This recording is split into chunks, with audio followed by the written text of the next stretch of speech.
Hey guys, Eric here, your Wednesday guy. I am late on this video. This is the trans rights video for last week, but I'm going to go ahead and get it out of the way before I make my Wednesday video. Hopefully actually get it posted on Wednesday this time for this week. So, trans rights where I live.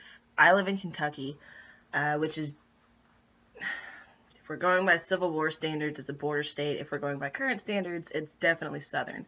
But, excuse me, I have been lucky enough to live in one of the more populated cities, actually the most populated city, and we have a good amount of LGBT rights in the state and in my city specifically. There are 6 cities in my state that all have a lot of anti-discrimination laws, and like I said, I'm lucky enough to live in one of those.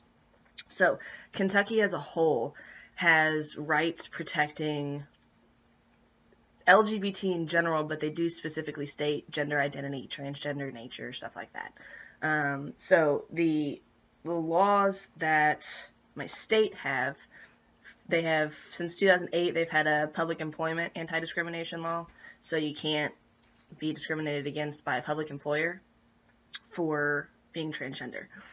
Also, for gender reassignment papers, getting your gender and your name changed when you're transgender, Kentucky does allow for that, but it says you have to be post-operative. I have not looked into that more. This is just some simple internet searches, so that could have changed. They also you might not have to be post-op. For the gender, I would think so, but for your name, I don't see why you would have to be. That doesn't make any sense. Also, this isn't a law or a right necessarily, but in 2011, the Fairness Campaign did a survey and found that 83% of Kentuckians are against trans and gay discrimination, LGBT discrimination. But it specifically says sexual identity or sexual orientation and gender identity.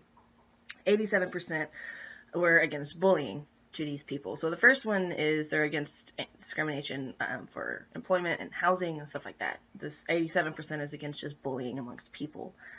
In my city specifically, since 1999, there has been an ordinance for protection for LGBT people in private employment, private associations within the state.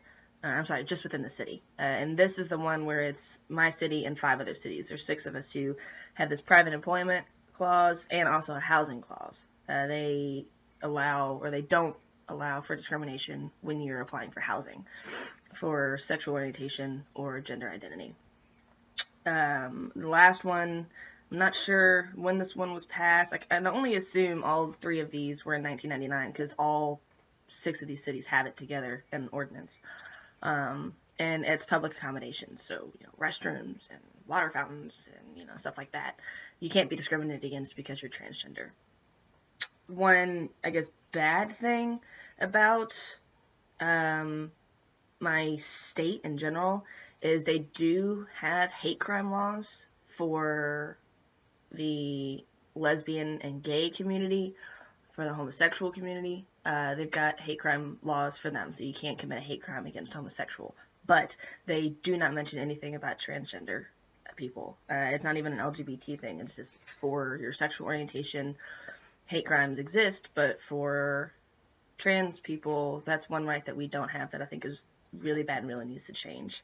But I'm going to end this on a positive and tell you that there are many companies that are based or from Kentucky that have publicly announced that they are for the LGBT community and are woefully against discrimination based on sexual orientation and gender identity. So these companies are, you might not have heard of some of them, but I guarantee you have the others. University of Kentucky, which is in Lexington, and University of Louisville, which is obviously in Louisville. Lexmark, which I believe is like a paper company or like a media company of some kind. I really don't know, but it's a big company here. Toyota, Ford, both of which are based in Kentucky, and I know Ford is in Louisville. I'm pretty sure. I'm not sure about Toyota. GE, PNC, which is a really common bank in this area. I don't know how far out across the country it's spread. Yum Brands, which is all sorts of companies. It's KFC, it's Taco Bell, it's all those big like fast food things. and then UPS, because the UPS hub is here, and a lot of stuff comes in and out of Kentucky and Louisville specifically for UPS. So it's really cool that all of these companies have publicly announced that they're against LGBT discrimination. And yeah, so those are the rights that I have in my state and in my city. I've been fairly blessed. I haven't gone through the insurance hoopla or any of the legal BS as far as this transition is concerned, but I can tell you that it was quite easy for me to find a gender therapist and an endocrinologist in this area. And in a tri-state area, there are several really good endos, surgeons, therapists, all sorts of resources. So I've been blessed with that. So yeah, I put links to my personal stuff down below. I don't have any links for this stuff just because it's just facts, I guess. I don't feel like posting that, honestly. So you all have a good week, and I will see you all next week.